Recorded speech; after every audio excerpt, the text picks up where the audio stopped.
afite ingoma za fresh, afite indirimbo irimo trending bya tari kuri za TikTok, bari kuyikorera amashalenzi menshi bya tari brother, welcome. Thank you, man. Best, is a fire. Fresh, fire. Yeah. I like her voice, by the way. Yeah, thank you, man. For real. Ufite sound nziza kabisa.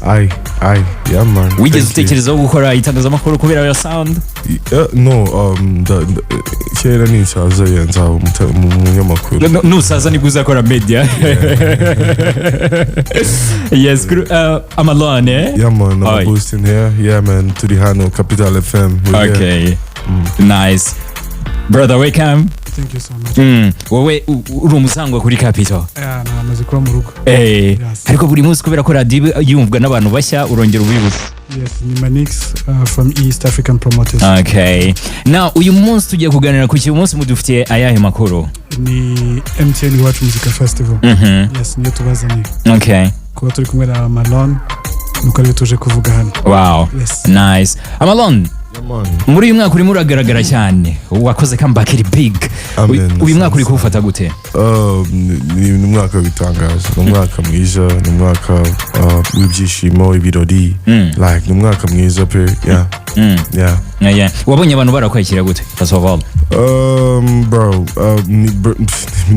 naratunguwe, to be honest. Yeah, ntago uvuga ngo kuva nyuma yo kumara nk'igihe kinini nyine utagera kuri stage, tujya kuri stage noneho ifite crowd ziri massive, bro, byari boro bitare, but it's fire, bro, birarenze. Nza byumva, nshaje maybe. Yeah, that's nice. Nihe umaze kujya wishimiye cyane kuva watangira zino show?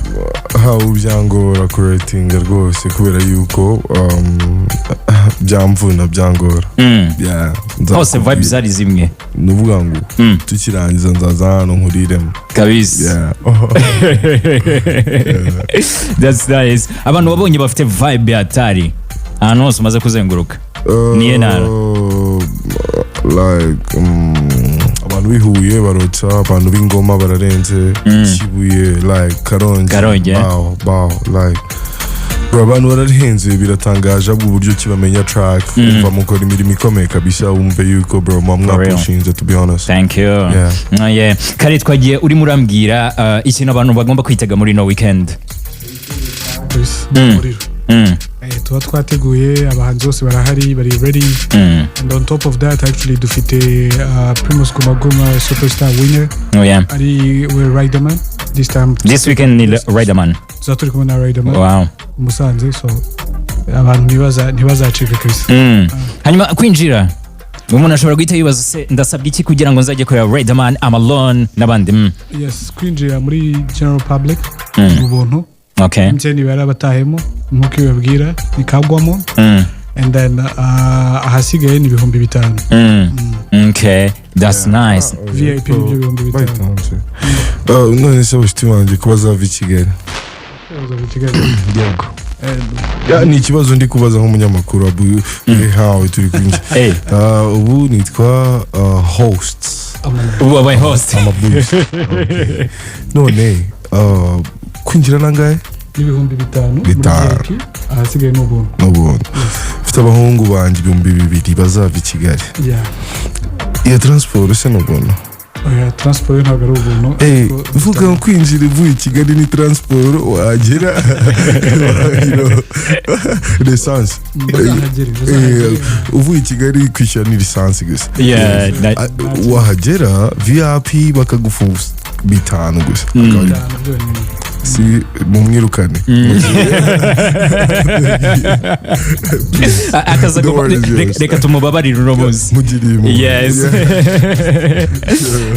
Amalon, niye ndirimbo ukunda guperforminga kuri stage then igatuma abantu bajya hejuru cyane mu kirere?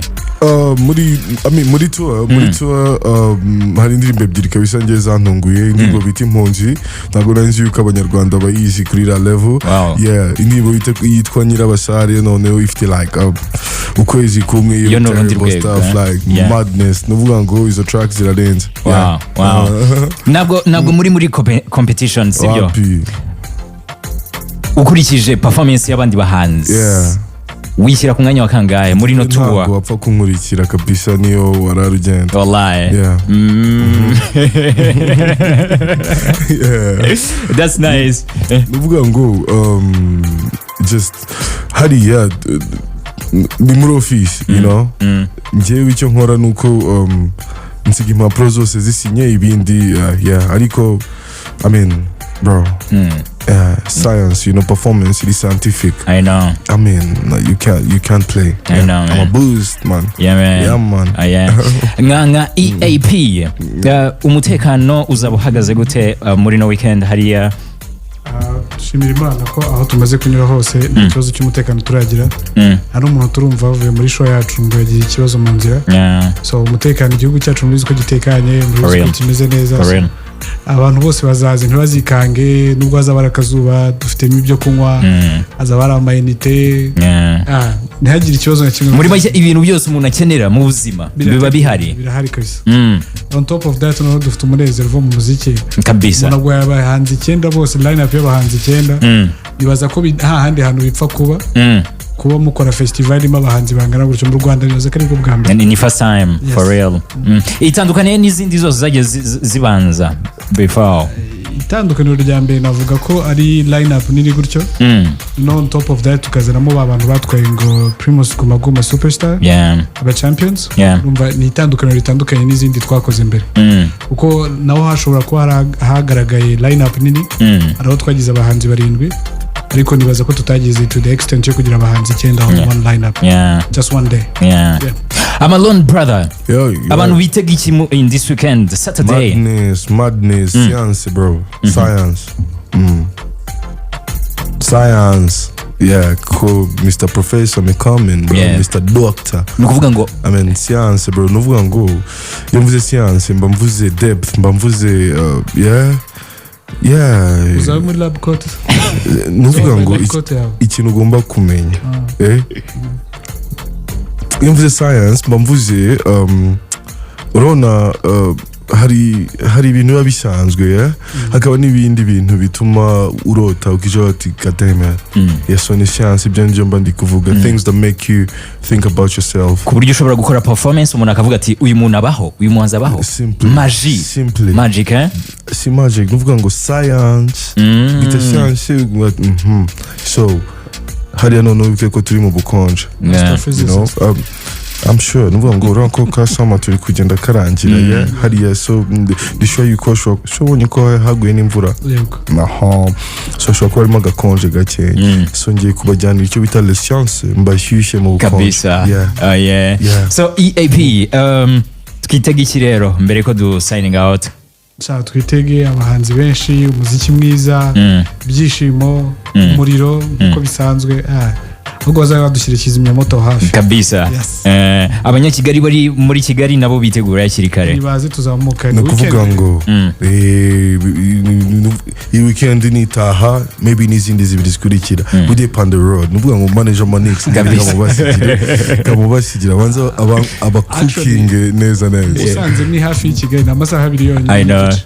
So we inviting everyone. Turi gutumira abantu bose baze tuzamuka. Mwese muri Kigali gato turahatuye, duhumeka umwuka wa buri munsi. Tujye ni Musanze twumva ukuntu haba hameze. For real. Kabisa by'umwihariko njyewe abahungu banje bose, ababoy bose b'Ikigali, ababoy bose like bro, I mean dukate nje mfite ball nshaka kubereka bro. Let's go man.